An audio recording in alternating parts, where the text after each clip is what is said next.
දැන් ත්‍රිපිටකය අර්ථකථනය කරන ක්‍රමවේදයන් තියෙනවා. ඒක මේ මට හිතන විදිහ මේකයි කියන එක නෙමෙයි. ඒකටම අපේ සාම්ප්‍රදායික ක්‍රමවේදයන් තියෙනවා. දැන් උදාහරණයක් ඇටියට නෙත්තිප්ප කරන පේටකෝපදේශ වගේ ගත්තම ඒක සම්පූර්ණයෙන්ම ත්‍රිපිටක අර්ථකථනය කිරීමක් තියෙනවා. දැන් උදාහරණයක් හිතන්නකෝ අපමාදෝ අමත පදම් පමාදෝ මච්චනෝ පදම් ගාතාව. ඒක අපිට කෙනෙකුට යම් අදහසක් අරගෙන තියෙනවා. දැන් මේ අදහස නිවැරදිද කියලා බලා ගන්නට අර නෙත්තිප්ප කරන වගේ පොත්වල පෙන්නනවා මේක කොහොමද පරීක්ෂා කරලා බලන්නේ. මේ ගත්තේ අදහස හරිද? ඒක පරීක්ෂා කරන්න හිතන්න සංක මහත්මයා මේක කොයිතරම් විද්‍යාත්මකද කියලා අපේ ඒ සාම්ප්‍රදායික අර්ථකථන ක්‍රමවේදය 416ක් පෙන්නනවා. ඔය දේශනා විචය යුක්ති ආදි වශයෙන් 416ක්. ඒ කියන්නේ 16 ආකාරයකට මේ ධම්මපද ගාථාව විශ්ලේෂණය කරනවා. පංච ණය කියලා එකක් තියෙනවා. න්‍යාය 5ක් යටතේ තවදුරටත් මේක පරීක්ෂා කරනවා. අට්ඨාරස මූලපද කියලා තියෙනවා. මූලපද 18ක්. මූලපද 18ක් තුලින් තවදුරටත් මේක බලනවා. හිතන්න සංඝ මහත්මයා ක්‍රමවේද 16ක් ඔස්සේ පරීක්ෂා කරලා න්‍යාය 5ක් ඔස්සේ නැවතත් තවදුරටත් ඒක පරීක්ෂා කරලා 18ක් මූලපදයන්ට අනුව තවදුරටත් පරීක්ෂා කරාම මේ එක ගාථාව පිළිබඳව කොයිතරම් සුපැහැදිලි අර්ථයක් ගන්නට පුළුවන්. මේක වඩාත් විශේෂත්වයම තමයි Taman ගත්ත අදහසේ එක තැනක හරි වැරද්දක් තිබුණොත් අර තැන් වලින් අහු වෙනවා මේක.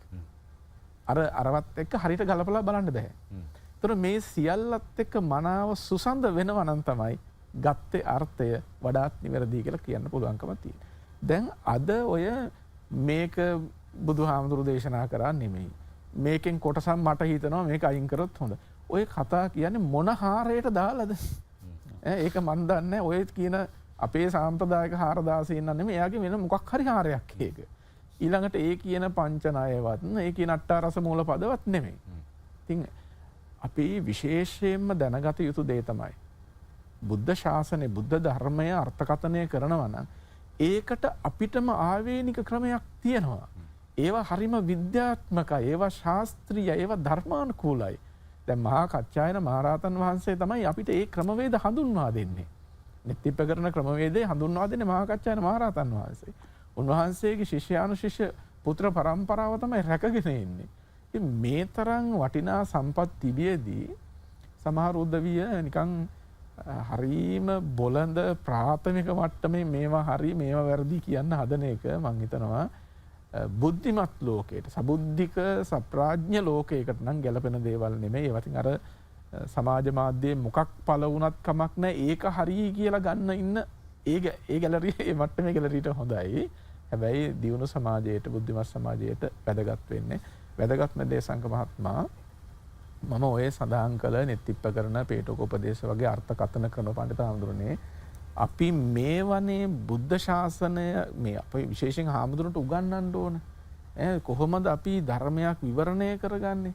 මේකනේ අපි පැහැදිලි කරලා දෙන්න ඕන පඬිත හාමුදුරනේ. දැන් ඔය 416 සංඝ මහත්මයා ඔය 416 යොදා ගන්න 416 ඉගෙන ගන්නවා කියන එක ස්වල්ප කාරණාවක් නෙමෙයි. ඒකෙන් පරීක්ෂා කිරීම තැබේවා.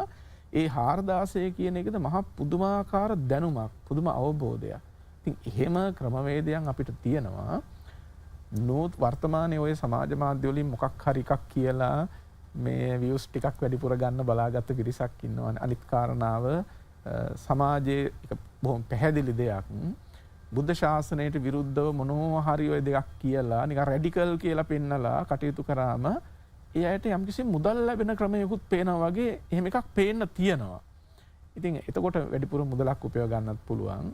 ඒ බඳු ලාමක ලපටි බොළඳ ග්‍රාම්‍ය දේවල් අය මිසක් සබුද්ධික ජන සමාජයට වඩා හාත්පසින් වෙනස්. ඒ නිසා ධර්මයේ විවර කරගත යුත්තේ ධර්මානුකූල ක්‍රමවේදය ඔස්සේ මිසක් මට මෙහෙම හිතෙනවා ඒ මගේ අදහසයි කියන තැනකින් නෙමෙයි.